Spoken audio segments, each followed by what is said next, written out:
시청자 여러분 안녕하십니까. 남북 정상회담 1주년 기획보도 마지막 시간입니다. 대내외 관계로 강원도의 남북 교류 사업은 정체돼 있습니다. 이에 따라 강원도는 신뢰 유지를 바탕으로 본격적인 교류에 대비해 서로 상생할 수 있는 호혜적 교류 사업 발굴 등 기반 구축에 힘쓰기로 했습니다.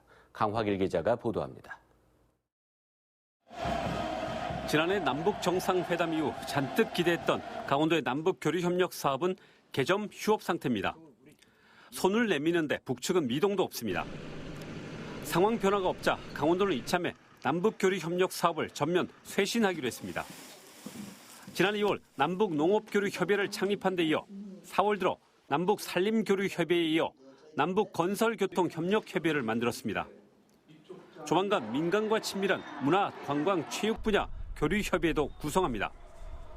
대북 사업을 특정 부서에서 독점하던 방식에서 벗어나 전문성을 갖춘 분야별 접근으로 바꾸는 겁니다.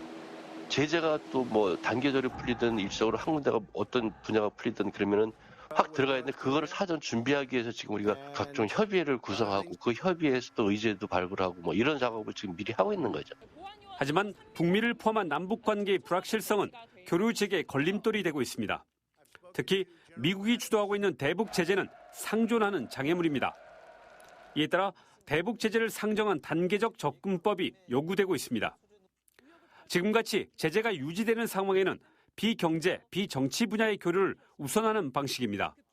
우리가 우리 것이 교류 협력에 얼마나 경쟁성이 있는지 점검해보고 부족한 부분을 채워나가는 것, 그거를 이 시기에 하는 것이 우선이 아닌가 이렇게 생각이 됩니다. 아울러 강원도가 부족했던 다자간 협력 방식도 새로운 전략이 될 수 있습니다. 특히 북측과 신뢰를 구축한 국제 NGO와 연대하는 방식도 고려할 만합니다. 그동안 강원도는 남북 교류 사업이 중단되면 정부 탓이나 미국 탓, 북한 탓부터 했습니다. 물론 이해 가는 부분도 있습니다. 하지만 이제는 북측이 거부할 수 없는 매력적인 사업을 발굴하고 교류를 지속할 수 있는 기반을 구축하는 데 좀 더 힘써야 할 것으로 보입니다. MBC 뉴스 강화길입니다. 한반도의 평화 번영과 통일을 위한 공동선언 1주년을 맞아 오늘 강화에서 고성까지 평화누리길 DMZ 평화손잡기 행사가 펼쳐졌습니다.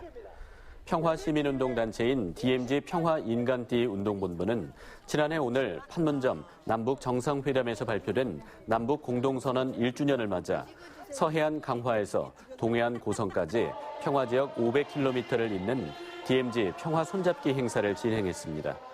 도내 평화지역에서도 양구 두타연 일원에서 열린 행사에는 3,500여 명, 노동당사를 비롯한 철원지역 행사에 2만여 명, 통일전망대를 비롯한 고성지역 행사에도 2천여 명이 참여하는 등 평화를 기원하는 많은 참가자들이 몰렸습니다. 오늘 평화 손잡기 행사 참가자들은 통일을 외치는 만세 삼창과 평화선언문 낭독을 비롯해 다양한 퍼포먼스를 벌이며 한반도의 항구적인 평화를 기원했습니다. 인제에서 남과 북을 하나로 잇기 위한 모터사이클 평화의 행진이 펼쳐졌습니다. 오늘 인제 합강정 휴게소에는 전국에서 모인 300명의 라이더들이 올해 안녕과 한반도의 영속적인 평화를 염원하는 라이딩 퍼레이드를 벌였습니다. 오늘 라이딩은 합강정 휴게소에서 인제 최북단 마을인 서화면 천도리까지 25km 구간에서 펼쳐졌습니다. 전례 없던 대형 산불인 2000년 4월 동해안 산불이 처음 발생한 지 20년이 다 되어가고 있습니다. 고성과 강릉에서 난 대형 산불보다 훨씬 큰 규모였는데요. 산불 피해 현장이 어떻게 변했는지 조규환 기자가 현장을 찾아가 봤습니다. 고성군 토성면 하계리, 지난 2000년 동해안 산불이 가장 먼저 시작된 곳입니다. 인근 군부대에서 쓰레기를 태우다 산불이 시작됐는데 그날의 악몽은 아직도 생생합니다. 종이 한 장 타는 그 시간에 불이 탁 타더라니까. 삽시간에. 그러니까 그런데 뭐 사람이 근접을 뭐 하지 뭐. 불길이 덮쳤던 산에 오르자 당시 흔적이 눈에 쉽게 들어옵니다. 몇몇 아름드리 나무들이 불에 그을린 채 자라고 울창한 소나무들은 거의 사라졌습니다. 당시 산불을 이겨낸 소나무이고요. 이쪽으로 산불 이후에 새로 조림된 소나무들이 있는데요. 크기만 봐도 차이가 확연히 납니다. 같은 날 강릉시 사천면에서도 산불이 났습니다. 쓰레기를 태우다 산불이 났는데 순식간에 해안가로 번졌습니다. 네, 이곳 사천면 판교리 일대는 동해안 산불 당시에 민가들이 피해를 많이 입었던 곳 중에 한 곳입니다. 80대 할머니는 산불에 집을 잃어 어렵게 지냈던 일을 잊을 수 없습니다.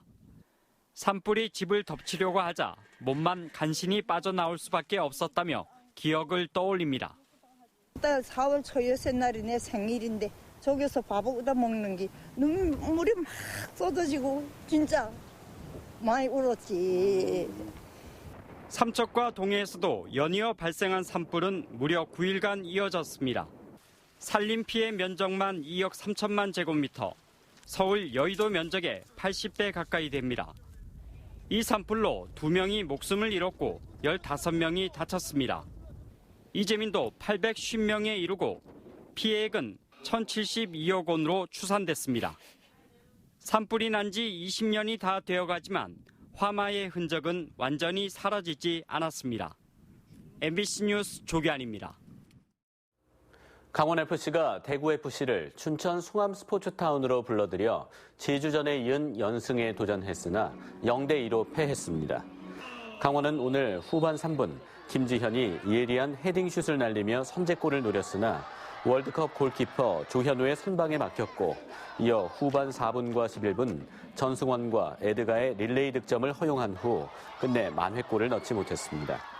이로써 강원은 대구를 상대로 지난 2017년 7월부터 내리 6연패의 늪에 빠지며 순위를 끌어올리는 데도 실패했습니다.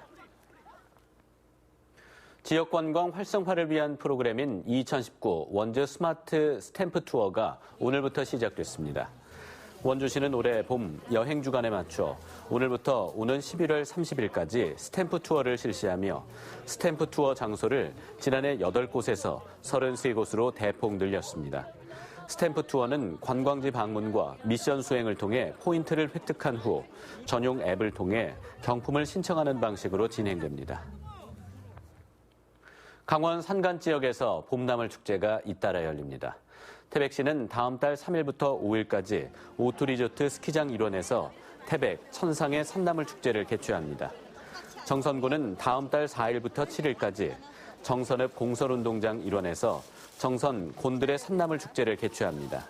또 양구군은 4일부터 6일까지 양구 곰추위 축제를, 홍천군도 10일부터 12일까지 홍천 한우 산나물 축제를 개최합니다. 한국관광공사가 산불 피해 지역을 돕기 위해 봄 여행 주간 추가 프로그램을 마련했습니다.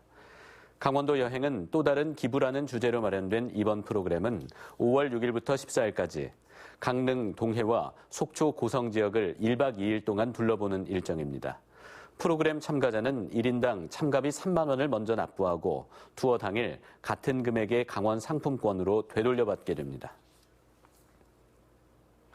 강원도 소방본부가 효율적인 민원 서비스를 제공하기 위해 ARS 대표 전화를 운영합니다. 그간 소방 민원에 대한 담당 부서와 전화번호가 명확하지 않아 일부 민원인들이 혼란을 겪어왔습니다. 이어 강원소방은 249국에 5,555번으로 민원 업무 대표 전화를 구축하고 건축 소방 동의와 위험물 인허가, 다중이용업 관련 문의 등 민원 업무 상담에 나섭니다. 제21회 원주 한지문화제가 다음 달 2일부터 6일까지 원주 한지 테마파크에서 열립니다. 오색 한지, 다시 시민 속으로라는 주제로 열리는 이번 문화제는 한지 패션쇼와 대규모 공연 행사 대신 시민들이 직접 참여하는 한지 뜨기 행사와 한지 체험 프로그램을 전면에 내세웁니다. 또 작가와 시민들이 연출하는 한지 등을 실내외에 전시해 테마파크 전체가 전시장으로 탈바꿈합니다. 이 밖에 한지 인형극 등의 공연과 플리마켓 등 참여형 행사도 다양하게 펼쳐집니다. 강원도가 수해 예방을 위해 퇴적이 심각한 지방 하천과 소하천을 정비합니다. 강원도에 따르면 최근 몇 년간 빈번한 국지성 호우 등으로 하천 내 퇴적이 심각한 수준으로 준설로 하천 통수 기능을 확보하고 수목 자생이 과도한 곳은 뿌리를 최대한 제거해 하상 퇴적 심화 현상을 억제하기로 했습니다.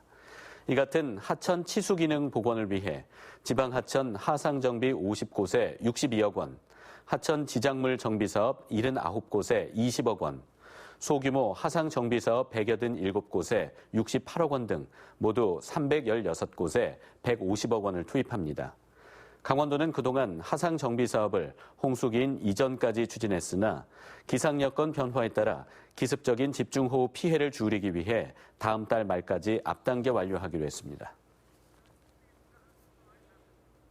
뉴스를 마칩니다. 고맙습니다.